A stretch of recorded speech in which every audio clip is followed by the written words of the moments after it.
하나님과 연합한 삶이라는 제목으로 하나님 말씀 전하겠습니다. 어느 날 맹구가 징병 소집 통지서를 받았어요. 그런데 군대 가기 싫었던 거죠. 어떻게 하면 군대를 면제받을 수 있을까? 사람들한테 막 물어보고 다녔어요. 면제받은 사람한테 어떻게 하면 면제받을 수 있는지. 그랬더니만 한 사람이 얘기해 줬어요. 가장 확실한 방법. 좀 아프지만 군대 가면 총을 쏴야 되니까 오른손 손가락에 검지를 다도 아니고 이 앞부분만 자르면 된다고. 맹구가 고민하다가 그 말 듣고 군대는 정말 가기 싫었으니까 그래서 검지를 잘랐답니다. 얼마나 아팠겠어요. 그런데 그 사람이 또 얘기하는 거예요. 그런데 오른손만으로는 안 된다고. 왼손을 연습시켜서 쏘게도 할 수 있으니까 확실한 방법은 왼손도 잘라야 된다. 그래서 고민 끝에 이 맹구가 군대는 정말 가기 싫고 그래서 왼손가락 검지도 잘랐어요. 그리고 신체 검사를 받으러 병무청에 갔답니다. 신체 검사를 받았어요. 그래서 결과를 기다리고 있는데 역시나 시험관이 맹구가 예상했던 결과를 불러줬습니다. 이맹구 면제! 그런 다음에 면제 사유를 알려줍니다. 이맹구 면제 사유는 평발!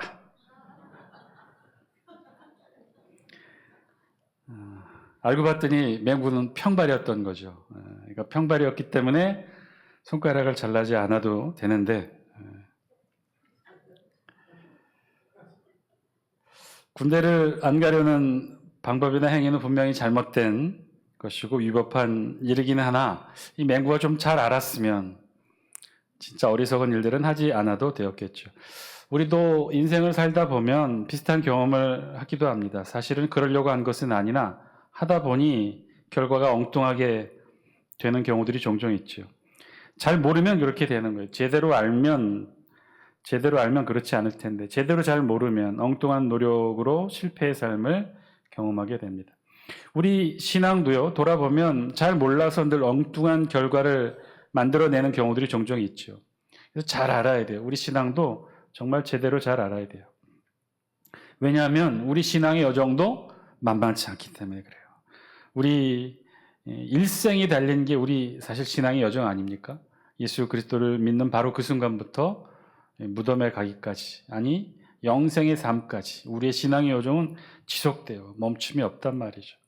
일생을 통해 이 신앙의 여정을 걸어가야 되는데 만약에 이 신앙의 여정이 잘못되었다면 일평생 노력해서 신앙의 길을 걸어왔는데 내가 정말 잘못된 헛것을 쫓았다면 그 신앙의 결과만큼 우리를 두렵게 하는 것 또한 없겠죠. 오늘 우리 본문의 말씀의 핵심 주제어는 이방인이에요. 이방인. 정확하게는 이방인과 고자라고 하는데 여기서 말씀하시는 고자는 유대인 중에서 생식 기능을 상실한 자들을 말했고 그런 자들을 율법에 의하면 여호와의 총회에 들어오지 못하도록 제했다고 그랬어요. 그래서 그들은 비록 유대인이라 할지라도 같은 유대인 안에서 똑같은 이방인 취급을 받았던 대표적인 사람들이 고자. 그래서 사실은 오늘 본문의 핵심어는 이방인과 고자라고는 하나 둘 다 무엇을 뜻하냐면 유대인에 비해 하나님의 율법의 은혜 밖에 거했던 자들, 그러니까 이방인을 지칭합니다. 이방인이요. 여러분 혹시 그 예수님의 그 유명한 사건, 성전 정화 사건 기억하시죠? 예수님께 성전을 정화하셨어요. 근데 말이 좋은 표현을 써서 성전 정화지 예수님이 사역하시면서 정말 처음이자 마지막으로 분노하셨어요. 분노하셨는데 어느 정도로 사진 한 장 보여주실래요? 1960년대 화가가 그린 이 사파예요.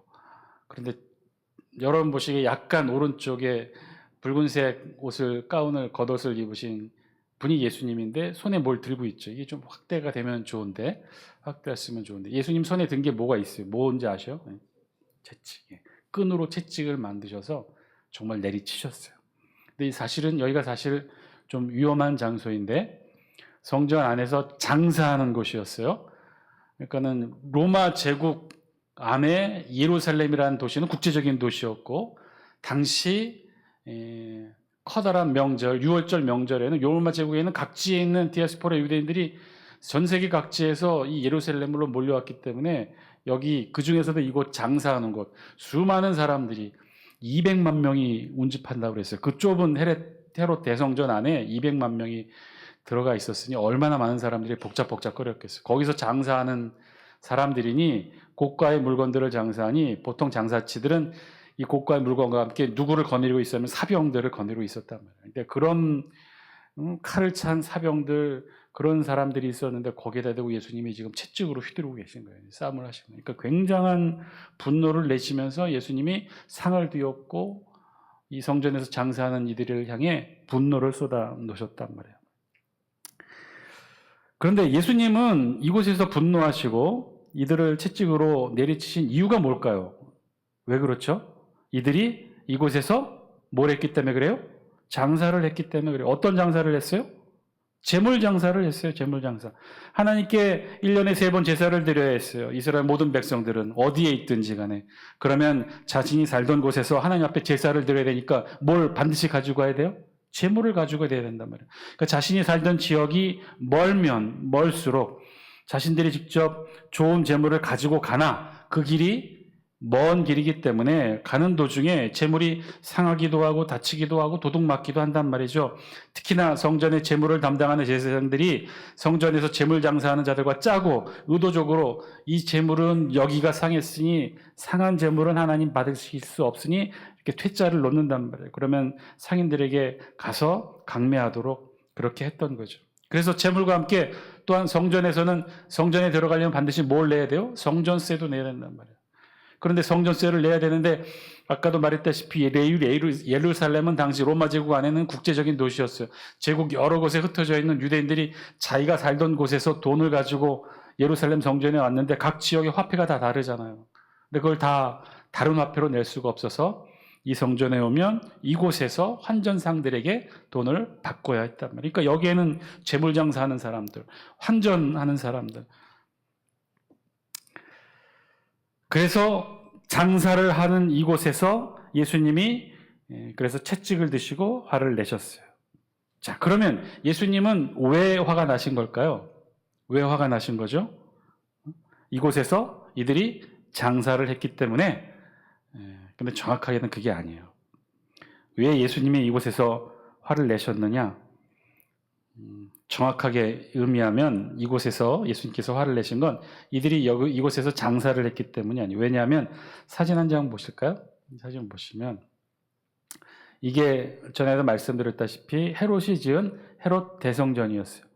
헤롯 대성전에 보면 뜰이 여러 가지 뜰이 있죠. 이방인의 뜰이 있고 여인들의 뜰이 있고 제사장의 뜰이 있어요. 3개의 뜰이 있어요. 그러면 지금 예수님이 화를 내시고 채찍을 휘둘르셨던 곳은 어딜까요? 이 세 뜰 가운데 이방인의 뜰일까요? 여인들의 뜰일까요? 제사장의 뜰일까요? 이방인의 뜰이었어요. 이방인의 뜰. 이곳에 어마어마한 사람들이 운집해서 장사하고 이곳에서 장사를 했던 거예요. 그러면 예수님께서 성전 정화하신 곳은 바로 이 이방인의 뜰인데 그럼 이 이방인의 뜰은 성전에 포함된 곳일까요? 이 이방인의 뜰부터 성전일까요? 아유 목사님 지금 성전 안에 이방인의 뜰이 있는 거 아니에요? 자세히 보시면 예루살렘 성전의 내벽과 그리고 주의 회랑처럼 되어 있는 외벽이 있죠. 그러니까는 성전 안에 지금 들어와 있는 상태니까 이방인의 뜰도 성전 아닌가요? 아니라는 거예요. 이방인의 뜰은 성전이 아니에요. 정확하게 이방인의 뜰은 심지어 이방인의 뜰이라는 명칭은 정확하게 예루살렘 헤롯 대성전에서부터 붙여진 명칭이에요. 그 말은 그 이전 성전에서는 이방인의 뜰이라는 곳이 없다는 거예요. 왜냐하면 그 이전의 성전이 뭐죠? 성전은 크게 3번 바뀌죠. 처음 성전이 누가 처음에 성전을 건축하죠? 솔로몬. 그래서 그 예루살렘 성전을 솔로몬 성전이라고 해요. 첫 번째는 솔로몬 성전. 그리고 바벨론 제국이 멸망하고 70년 이후 바벨론 포로에서 돌아와 이스라엘 백성들이 성전을 재건하죠. 그 성전을 뭐라고 이름 붙였어요? 수룹바벨 성전이라고 붙였어요. 그리고 나서 또 한 번 예수님 시대에 헤롯이 성전을 건축합니다. 그 성전을 뭐라고 그래요? 그걸 무슨 성전이라고 그래요? 헤롯? 그래요. 예. 기억 못 하셔도 돼요. 예. 제가 자꾸 말씀드리면 되죠. 헤롯 성전. 예, 헤롯 성전. 그런데 헤롯 성전을 뭐라고 부르냐? 그냥 헤롯 성전이라 부르지 않고 헤롯 대성전이라고 부릅니다. 그러니까 그 전에는 솔로몬 성전, 수르바벨 성전. 그런데 헤롯이 건축한 건 헤롯 대성전이라고 한 이유가 뭘까요? 그만큼 헤롯이 어마어마하게 건축을 했어요. 근데 어마어마하게 건축했다는 이 의미가 무엇이냐면 원래 성전, 솔로몬 성전 때, 수르바벨 성전 때 그 있던 그 성전 규모에 확장해서 헤롯이 성전을 건축했다 그래서 예수님 시대에 그런 헤롯 성전을 가리켜 헤롯 대성전이라고 했어요. 다시 한번 앞에 사진 보여주실래요? 그럼 헤롯이 어디를 확장했느냐? 여러분 보시기에 지금 내벽 안 성전이 있고 또 외벽, 회랑으로 된 외벽이 있죠.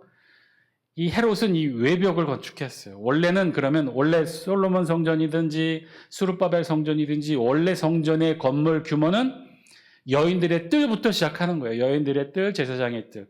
그러니까 원래 솔로몬 성전과 수르바벨 성전에서는 뜰이 2개밖에 없었던 거예요. 원래 성전 문 내벽을 지나면 여인들의 뜰이 있었고 그리고 성전의 문, 동문을 지나면 제사장 뜰이 있었던 거예요. 원래 그게 솔로몬 성전의 원래 크기예요. 그런데 헤롯이 더 확장한 거예요. 외벽까지 더 확장해서. 그래서 확장하다 보니까 뜰이 하나 더 생겼네. 그래서 이 이름을 뭐라고 붙인 거예요? 이방인의 뜰. 그러니 저 이방인의 뜰은 엄격한 의미로 성전이 아니었어요. 그래서 과감하게 유대인들도 저 지역을 이방인의 뜰이라고 하고 이방인들은 여기까지는 출입할 수 있다라고 허락 아닌 허락을 한 거예요.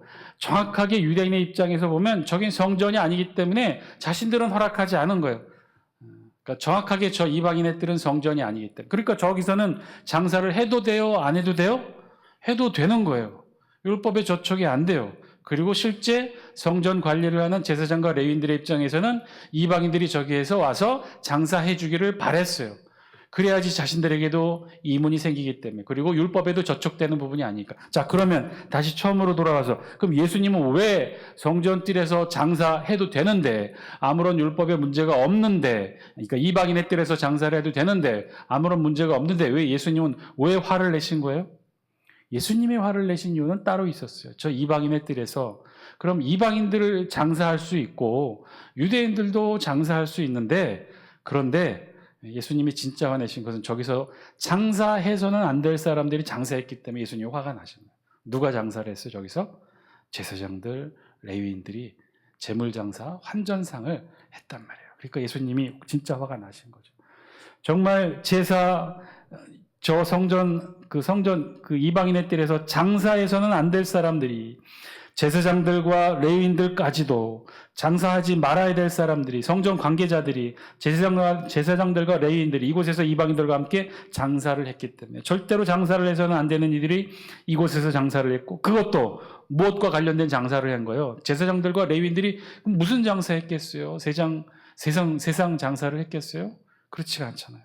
성전과 성전의 제사와 관련된 장사들, 재물을 팔고 환전을 하고 그것도 어마어마한 폭리를 남기면서 사기에 가까운 짓들을 하고 있었기 때문에 예수님이 화가 나신 거예요. 그래서 뒤엎으시고 정말 예수님이 채찍을 들고 뒤엎으셨던 거죠. 자, 그런데 반대로 이방인의 뜰이라는 곳이 그런 곳이었다는 거죠. 이방인의 뜰은 그래서 이방인들은 여기까지는 들어올 수 있다고 해서 허락한 것이 아니라 절대로 성전 안에는 들어올 수 없다는 상징적인 표현이 바로 이방인의 뜰이었다는 거예요.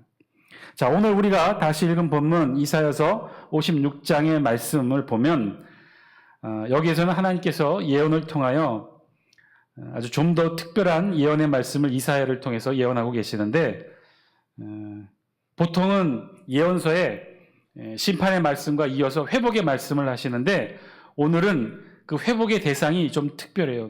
어떤 사람들이 회복에 대해 말하고 있느냐? 우리 다 함께 영상을 통해 3절 말씀 같이 함께 읽습니다. 시작. 여호와께 연합한 이방인은 말하기를 여호와께서 나를 그의 백성 중에서 반드시 갈라내시리라 하지 말며 고자도 말하기를 나는 마른 나무라 하지 말라. 전체적으로 회복 약속에 대한 말씀이라고 했죠. 그런데 그 회복의 대상이 누구냐? 여호와께 연합한 이방인, 그리고 중간부터는 심지어 고자까지도 하나님이 회복의 대상으로 이사야 예언의 말씀을 통해 선포하시는 거예요.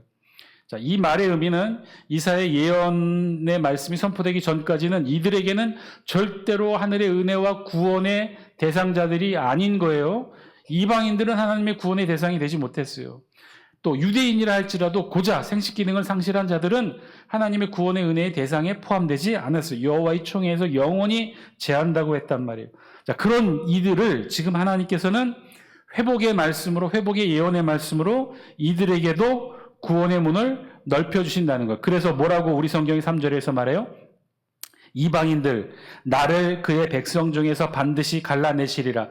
이방인들에게는 절대로 구원의 은혜가 미치지 못할 것이다. 이방인들은 절대로 구원받지 못할 것이다. 그렇게 말하지 말라라는 거예요. 또 고자도 말하기를 나는 마른 나무라. 마른 나무라고 하는 것은 절대로 마른 나무에서는 새싹이 나지 않기 때문에 생식의 기능이 사라진 자들을 뜻하고, 이 고자라는 사람들은 그래서 유대인이지만 생식 기능을 상실했기 때문에 하나님의 구원의 대상에서 제외됐던 자들이에요. 그런데 그러지 말라는 거예요. 너희들도 하나님의 구원의 은혜의 대상이라는 거예요. 자, 그런 이방인들이, 그런 고자가 여호와 하나님과 어떻게 하고? 연합하고, 나중에 살펴보겠지만 7절에서 이들이 안식일을 지키고 여호와께 드린 제사를 기쁘게 받으신다는 말씀이 기록되어 있는데, 이렇게 하나님께서 결국에는 그의 백성으로 이 이방인과 고자를 받아주게 된다라는 말씀을 오늘 3절 말씀을 통해 하고 있는 거죠. 매우 좀 생소하고 낯선 표현으로 기록되어 있는 여호와께 연합한 이방인. 그러면 우리 성경에 이런 예가 있을까요? 여호와께 연합한 이방인이 혹시 전에도 있을까요? 있어요. 어디에 있어요? 예수 그리스도의 족보에 나와요. 예수 그리스도의 족보에 보면 4명의 여인의 이름이 특별히 기록이 됩니다. 그 중에서 앞부분에 마태복음 1장에 본문 띄워주실래요? 마태복음 1장에 예수 그리스도의 족보가 기록되어 있는데 2절, 3절, 4절, 5절 쭉, 그래서 나중에 6절 다윗에 이르기까지 예수 그리스도의 중간 족보가 기록되어 있는데, 저기에서 3명의 여성의 이름이 등장하죠. 여성이 누구예요? 다말, 라합, 룻. 그리고 한 사람 더. 누가 나오죠? 이후에 예수님의 족보에 4명의 여성의 이름이 나오는데, 그 중에 마지막은 누구죠? 마리아. 마리아. 그래서 4명이죠. 처음 들어보시죠? 그럴 거예요. 처음 들어보실 거예요. 자, 예수님의 족보에 4명의 여인의 이름이, 원래 족보에는, 유대인 족보에는 남성 중심이라 여자 이름이 들어갈 수가 없어요. 그런데 특별하게 정말 이례적으로 4명의 여성의 이름이 나오는데, 그 중에 마리아는 당연히 유대인이겠죠. 그러니까 유대인을 제외한 나머지 3사람, 다말, 라합, 룻은 다 유대인이에요? 이방인이에요? 이방인이에요. 이 3명의 여인들은 다 이방인이에요. 그러니까 오늘 우리 구약 성경에 이사야 예언의 말씀을 통하여 여호와께 연합된 이방인, 그런데 그 이방인이 우리 신약시대의 예수 그리스도의 족보에 이미 등장하고 있고, 이런 사례들은 이미 있어 왔다는 거예요. 그런데 오늘 본문 이사야의 언어로 보면 이들은 바로 누구였냐면 여호와께 연합한 이들이었다는 거예요. 여호와께 연합한 이방인들이었어요. 그런데 오늘 우리 본문 이사야서 56장 3절에 보면 여호와께 연합한 이방인은 말하기를 여호와께서 나를 그의 백성 중에서 반드시 갈라내시리라 하지 말며, 이방인들 스스로는 그렇게 생각했다는 거죠. 자신들은 하나님의 구원의 은혜의 영역 밖에 제외되었다라고 생각했는데 그러지 말라는 거예요. 그것을 전통적인 유대인과 이방인의 사고를 보여주는 말씀이죠. 이들은 그렇게 생각했다는 거죠. 이방인은 절대로 이스라엘 백성들, 유대인과 연합하여 신앙 공동체 안으로 들어올 수 없다고 생각해요. 그것을 상징적으로 보여주는 게 뭐였어요? 예루살렘 성전 안에 있는 이방인의 뜰이었단 말이에요. 여기까지는 이방인이 출입할 수 있으나 그 이상은 절대로 출입할 수 없다. 반대로 이 성전 안에는 절대로 이방인이 들어올 수 없다. 이방인과 마찬가지로 생식 기능을 상실한 고자도 그랬다는 거예요. 그런데 결국 오늘 우리 본문 이사야서 56장 3절의 말씀의 결론은 뭔가죠? 뭐예요? 그렇게 하지 말라는 거예요. 그러지 않아도 된다는 거예요. 더 이상 이제는 이방인이 구원의 은총 밖에 있거나 고자들이 여호와의 총에 영원히 들어오지 못하는 것이 아니라는 거예요. 이들도 구원의 대상이고 하나님의 은혜 가운데 들어올 수 있다는 거예요.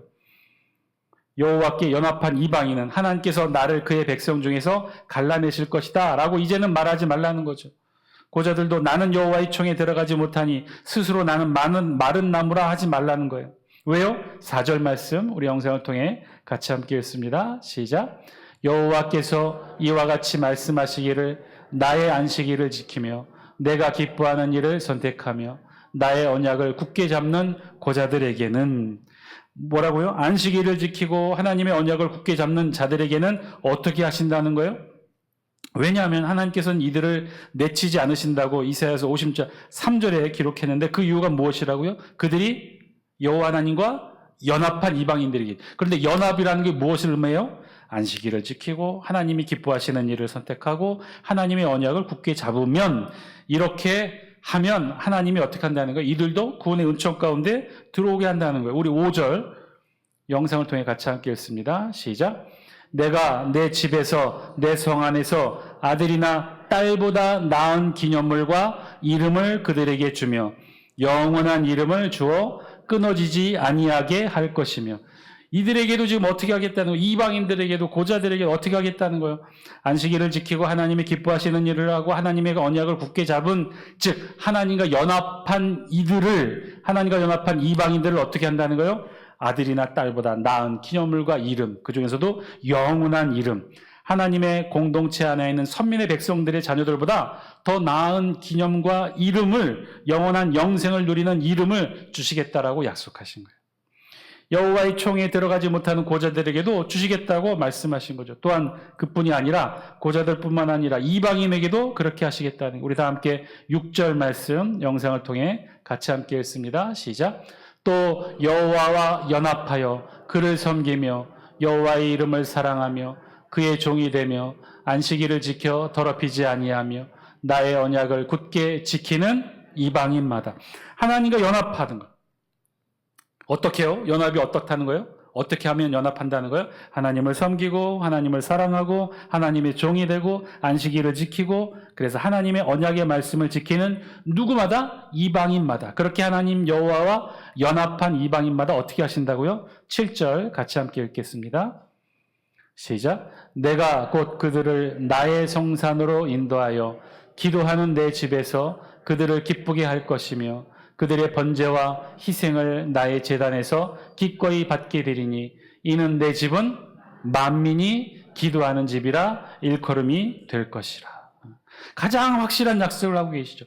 그들을 나의 성산으로 인도하고 기도하는 내 집에서 그들을 기쁘게 할 것이다. 나의 성산 그리고 내 기도하는 집 이게 어디예요? 성전이죠. 하나님의 거룩한 성전, 예루살렘 성전.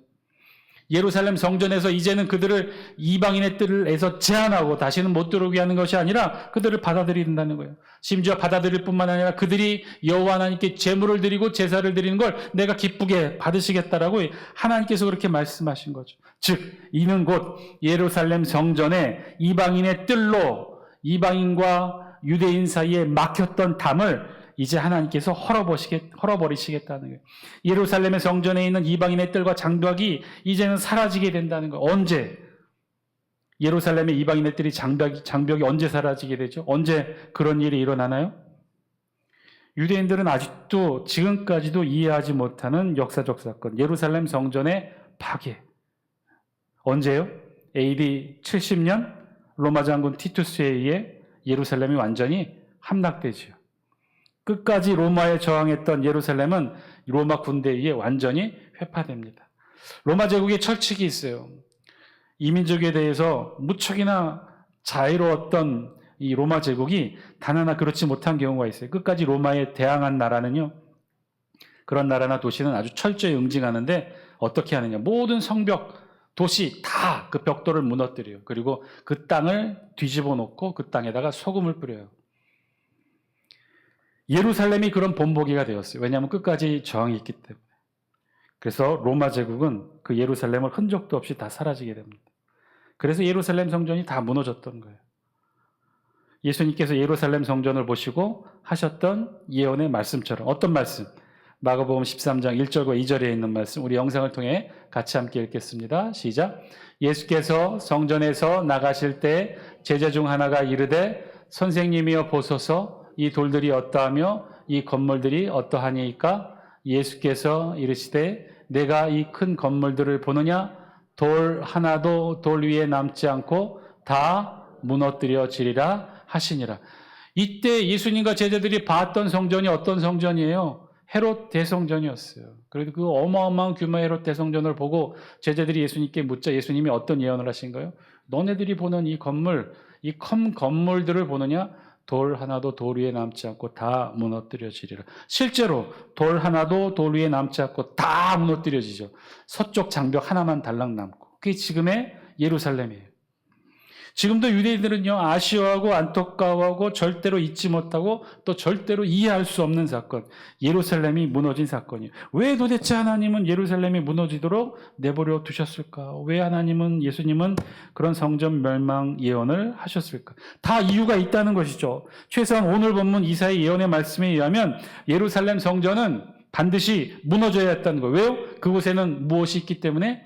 이방인들의 출입을 제한하고 이방인들을 철저히 막고 있는, 고자들을 철저히 막고 있는 이방인의 뜰이 있었기 때문에, 그 이방인의 뜰은 오늘 예언 말씀에 의하면 더 이상 존재 이유가 사라져야 했기 때문인 거죠.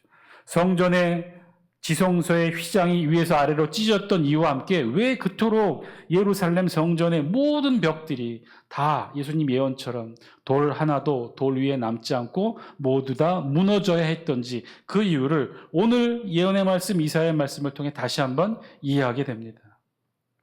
또한 그뿐이 아니라 7절 말씀, 우리 영상을 통해 다시 한번 읽겠습니다.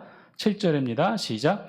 내가 곧 그들을 나의 성산으로 인도하여 기도하는 내 집에서 그들을 기쁘게 할 것이며 그들의 번제와 희생을 나의 제단에서 기꺼이 받게 되리니 이는 내 집은 만민이 기도하는 집이라 일컬음이 될 것임이라.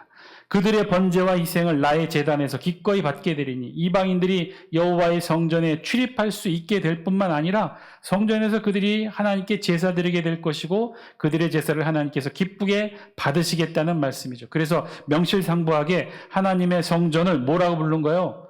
내 집은 만민이 기도하는 집이라. 그래서 예수님도 성전 전환 사건에서 인용하셨던 그 유명한 말씀, 내 집은 만민이 기도하는 집이라 일컬음을 받게 될 것이라, 이 말씀의 진짜 의미는 바로 이렇게 이루어지게 된 거죠. 이방인과 고자들로 상징된 만민에 대한 하나님의 복음 선포의 말씀, 그 말씀이 이루어져야 하는 것이 예루살렘 성전의 이방인의 뜰을 비롯한 모든 성벽이 무너져야 되는 이유가 여기 있었다는 거예요. 다시 한번, 이 말씀의 그럼 대상은 누군 거예요? 지금 하나님은 누구에게 이렇게 하시겠다는 거예요? 유대인들에게 이렇게 하시겠다는 거예요? 누구에게 이렇게 하시겠다는 거예요? 이방인들. 심지어 유대인 중에서도 여호와의 청에 들어오지 못하도록 제한받았던 고자들까지도. 즉, 이 말은 다르게 표현하면요, 이방인이든지 고자이든지 누구면, 오늘 우리 성경이 표현한 것처럼 오늘 설교 제목과도 같은 여호와께 연합한 자들이면, 이 일이 가능하게 되는 단 하나의 이유는요, 그냥 때가 되어서 이방인들을 하나님이 받아주신 것이 아니라 어떻게 된다고요? 여호와 하나님과 연합하게 됩니다. 우리 다 함께 3절 말씀 영상을 통해 다시 한번 읽겠습니다. 시작. 여호와께 연합한 이방인은 말하기를 여호와께서 나를 그의 백성 중에서 반드시 갈라내시리라 하지 말며, 고자도 말하기를 나는 마른 나무라 하지 말라. 이방인 고자, 그냥 이방인과 고자가 아니죠. 어떤 이방인과 고자에 대해 이렇게 하나님이 은혜를 주시겠다는 거예요. 여호와께 연합한 이방인. 무작정 하나님의 구원의 문이 열린 것이 아니라는 거예요. 분명한 대상을 한정하고 있죠. 어떻게 해요? 여호와께 연합한 자들. 그럼 어떻게 해야 여호와께 연합할 수 있는 거예요? 우리 4절 말씀 다시 한번 읽습니다. 시작. 여호와께서 이와 같이 말씀하시기를 나의 안식일을 지키며 내가 기뻐하는 일을 선택하며 나의 언약을 굳게 잡는 고자들에게. 어떻게 해야 되는 거예요? 안식일을 지키고 하나님이 기뻐하시는 일을 하고 하나님의 언약의 말씀을 굳게 잡는 것. 사실 오늘 말씀의 방점은 여기에 있는 거죠. 이방인과 고자가 아니라 여기 있는 수식어, 여호와 하나님과 연합한 자들. 여호와 하나님과 연합한 자들에게 하나님께서는 구원의 문으로 여시고 그들을 하나님의 자녀로 영원히 지워지지 않을 영생의 이름을 주시겠다라고 약속하신 거예요. 하나님께서는 그렇게 하면 그들이 누구이든 상관치 않으시겠다는 거예요. 그들이 이방인이든 여호와의 총에 영원히 들어올 수 없다고 제한됐던 고자이든 하나님은 상관치 않으시겠다는 거예요. 여호와 하나님과 연합하면, 즉 안식일을 지키고 하나님께 기뻐하시는 일을 하고 하나님의 말씀에 언약을 굳게 잡으면, 그래서 그렇게 함으로 여호와 하나님과 연합하기만 하면 하나님이 다 그들을 받아주시고 구원의 은총으로 영원한 영생의 이름을 주시겠다라고 약속하신 거예요. 사랑하는 장수교 성도 여러분, 오늘 말씀을 통해 우리에게도 주신 하나님의 음성, 저와 여러분들이 들을 수 있게 되길 바랍니다. 여러분, 우리 모두 하나님과 연합한 삶을 살아가시는 여러분 되시기를 주의 이름으로 간절히 축원드립니다. 그런 거죠. 우리 신앙은요, 어쩌면 바로 이 과정을 보내는 거예요. 이 과정을 보내는 게 우리 신앙의 삶인 거죠. 하루하루 어떻게 해요? 하나님과 연합하는 삶을 살아가는 거죠. 마치 그냥 무슨 티켓 끊듯이, 천국행 열차 티켓 끊듯이 그렇게 티켓 한 장 쥐어지고 이 세상 믿지 않는 자들과 똑같이 마음대로 살아가는 것이 신앙이 아니라 연합이라는 거예요. 하나님과 연합된 삶을 살아가는 거예요. 그 연합된 삶은 어떤 거예요? 안식일을 지키고 하나님이 기뻐하시는 일을 하고 하나님의 언약의 말씀을 굳게 잡는 삶. 주일 성수하고 오늘처럼 수요기도에 참석하시고 새벽기도에 참석하고 구역예배 참석하고 그렇게 장수교회를 통해 여러분들이 부르시는 그 모든, 여러분들을 부르시는 그 모든 자리에 여러분들이 참여함으로 하루하루 그렇게 하나님과 연합된 삶을 살아가는 것. 일주일에 하루만이 아니라 이렇게 수요기도회, 새벽기도회, 구역예배, 교회에서 행해지는 모든 모임에 그렇게 참석하는 것으로 우리의 시간과 공간을 내어 자꾸 장수교회를 통해 하나님의 삶으로 우리의 삶을 중첩시키는 거예요.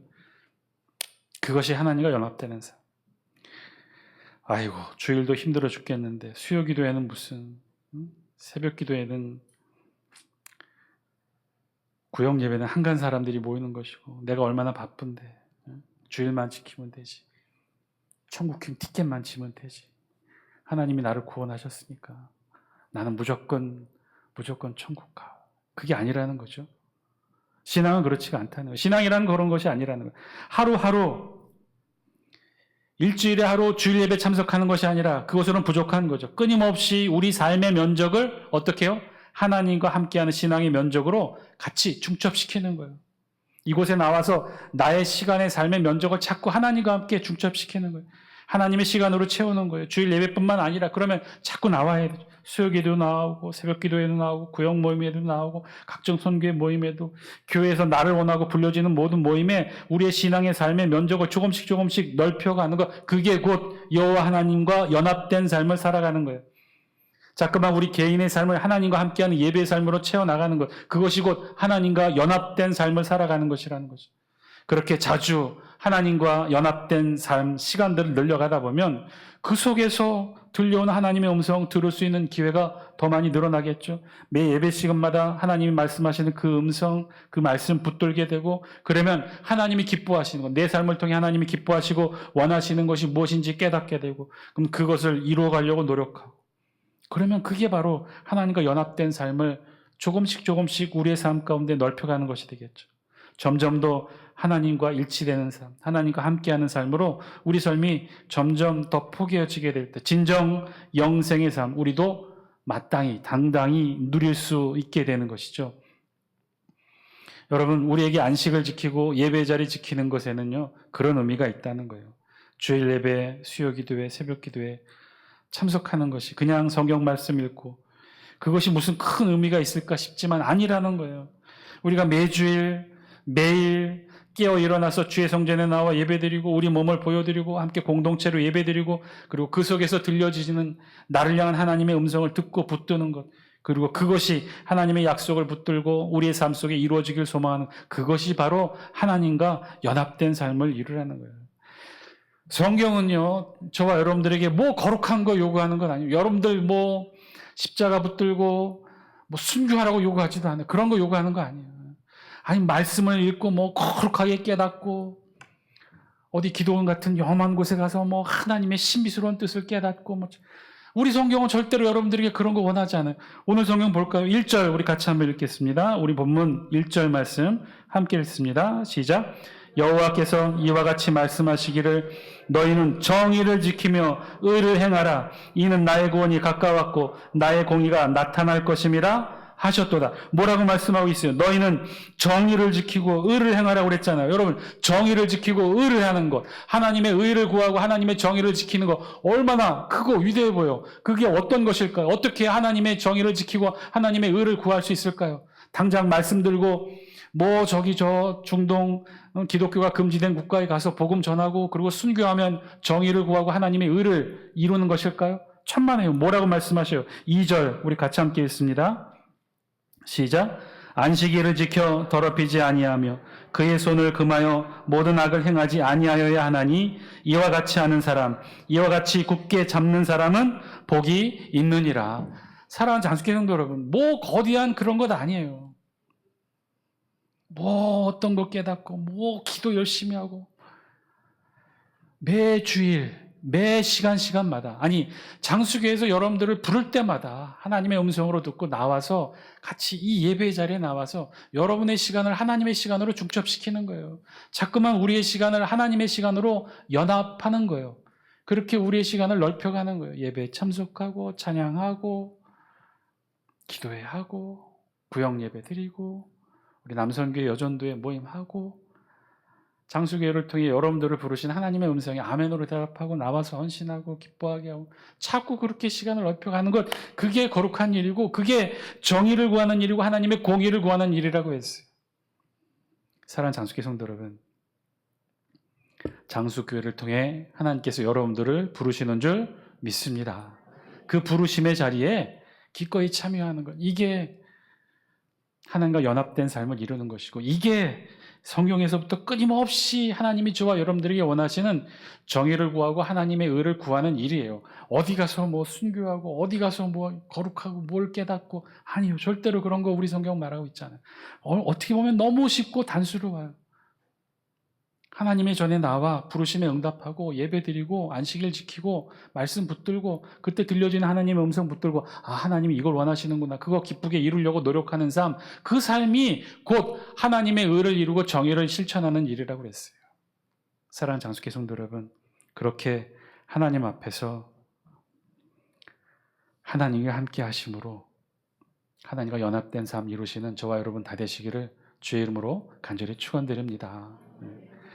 어디 여러분들 부르지도 않고 찾지도 않는 어디 멀리 가서 기도하고 그곳에 또 머리티 밀고 뭐 한수 받고 그런 거 하지 마시고 장수교회를 통해 여러분을 부르시는 하나님의 음성에 귀 기울이시고 이곳에 여러분들의 삶의 시간과 공간을 하나님의 삶으로 중첩시키세요.